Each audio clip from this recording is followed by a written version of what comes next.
নমস্কার। বলতে চাই আঙিনায় আপনি কি জানেন পর্ব ৭ থেকে আপনাকে স্বাগত জানাই। আশা করি আপনি ভালো আছেন। মহান মুক্তিযুদ্ধকে সম্মান জানাতে আর আমাদের বিজয়ের মাস ডিসেম্বরকে উদযাপন করতে আমি শুরু করেছিলাম ডিসেম্বর মাসের শুরু থেকে আমার এই পর্বে মুক্তিযুদ্ধ বিষয়ক বিভিন্ন জানা অজানা ফ্যাক্ট নিয়ে কথা বলা।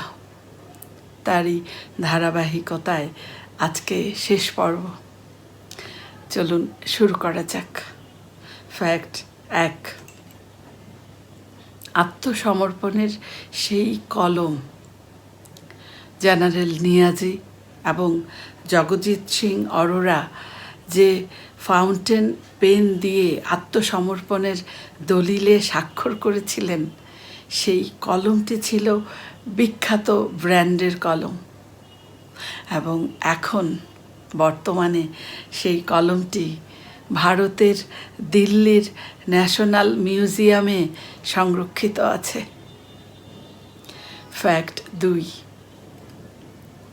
প্রথম স্বাধীন ডাকঘর মেহেরপুরের মুজিবনগরে 1971 সালের 17 এপ্রিল বাংলাদেশের প্রথম ডাকঘর যাত্রা শুরু করে। এর উদ্দেশ্য ছিল, তৎক্ষণাৎ এটি স্থাপনের উদ্দেশ্য ছিল মূলত বিশ্ববাসীকে জানানো যে বাংলাদেশের প্রশাসন ও যোগাযোগ ব্যবস্থা সচল আছে, কাজ করছে, এটা জানানো। ফ্যাক্ট ৩, পাসপোর্টের অভাব ও ট্রাভেল ডকুমেন্ট স্বাধীনতার আগে এবং 1971 সালের যখন যুদ্ধ চলছে, মুক্তিযুদ্ধ, সেই যুদ্ধ চলাকালীন সময়ে প্রবাসী বাঙালিদের কোনো পাসপোর্ট ছিল না। তখন মুজিবনগর সরকারের হাতে লেখা একটি ট্রাভেল পারমিট তারা ইস্যু করতেন এবং খুব আশ্চর্যের বিষয় হলো, তখন বাংলাদেশ স্বীকৃতি পায়নি, বাংলাদেশ তখন হয়নি। তখন বিশ্বের অনেক দেশ বাংলাদেশের স্বীকৃতি ছাড়াই এই ট্রাভেল পারমিটটি গ্রহণ করেছিল। ফ্যাক্ট ৪, অপারেশন বিগ বার্ড 25 মার্চের রাতে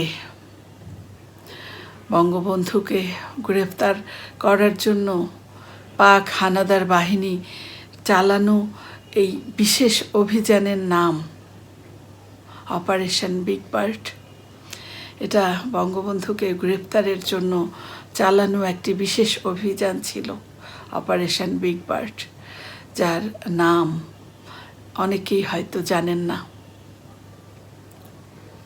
ফ্যাক্ট ৫, সেক্টর ৯ এবং সুন্দরবনের নৌ গেরিলা।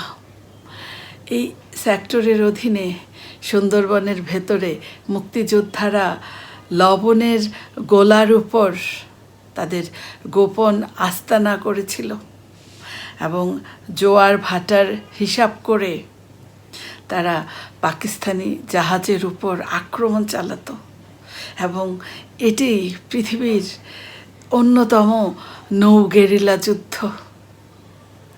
ফ্যাক্ট ৬, বিদেশের মাটিতে প্রথম পতাকা উত্তোলন 1971 সালের 18 এপ্রিল ভারতের কলকাতায় পাকিস্তানি ডেপুটি হাই কমিশনে প্রথম বাংলাদেশের পতাকা উত্তোলন করা হয়েছিল। মজার ব্যাপার হলো, মিশন প্রধান এম হোসেন আলী সহ বাঙালি কর্মকর্তা যারা ছিলেন সেখানে সবাই একসাথে বাংলাদেশের প্রতি আনুগত্য প্রকাশ করেছিল। ফ্যাক্ট ৭, ভলগা থেকে গঙ্গা সোভিয়েত ইউনিয়ন অর্থাৎ রাশিয়া রাশিয়া বঙ্গোপসাগরে তাদের আণবিক সাবমেরিন পাঠিয়েছিলেন।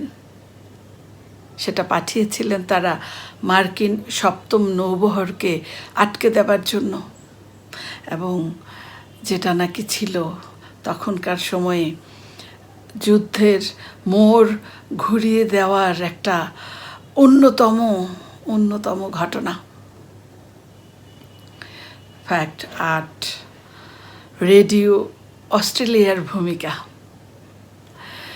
স্বাধীন বাংলা বেতার কেন্দ্রের পাশাপাশি রেডিও অস্ট্রেলিয়া নিয়মিতভাবে মুক্তিযোদ্ধাদের উৎসাহিত করার জন্য নানা উৎসাহমূলক খবর প্রচার করতেন। ফ্যাক্ট 9, গণহত্যার নীরব স্থান।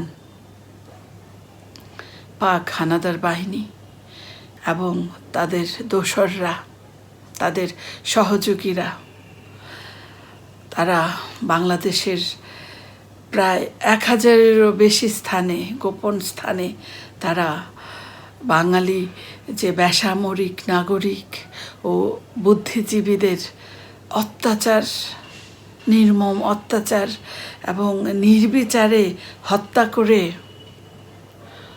গণকবর তারা করেছিল।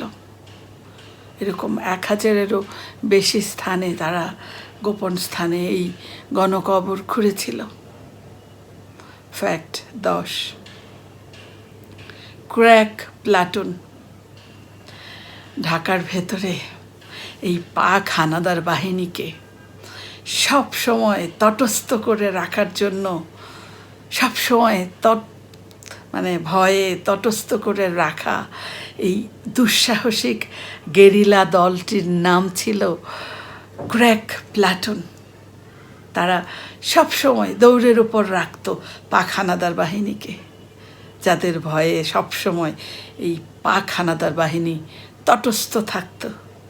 আমাদের গর্বিত সেই দলটির স্লোগান ছিল হিট অ্যান্ড রান। আমি মহান মুক্তিযোদ্ধাদের প্রতি বিনম্র শ্রদ্ধা জানিয়ে, গর্বিত বাংলাদেশের একজন গর্বিত নাগরিক আমি, আমার সেই মহান মুক্তিযোদ্ধাদের যে অবদান, আজকে আমরা স্বাধীন বাংলার গর্বিত নাগরিক, আজকে আমরা মাথা উঁচু করে বাঁচতে পারছি যাদের কারণে, সেই মহান মুক্তিযোদ্ধাদের চরণে বিনম্র শ্রদ্ধা আর ওনাদের আত্মার শান্তি কামনা করে আমার এই বিশেষ পর্বটি আজকে এখানেই শেষ করছি। আপনারা খুব ভালো থাকুন, সুস্থ থাকুন, আর বাংলাদেশের একজন সচেতন ও যোগ্য নাগরিক হয়ে বাঁচুন। শুভরাত্রি।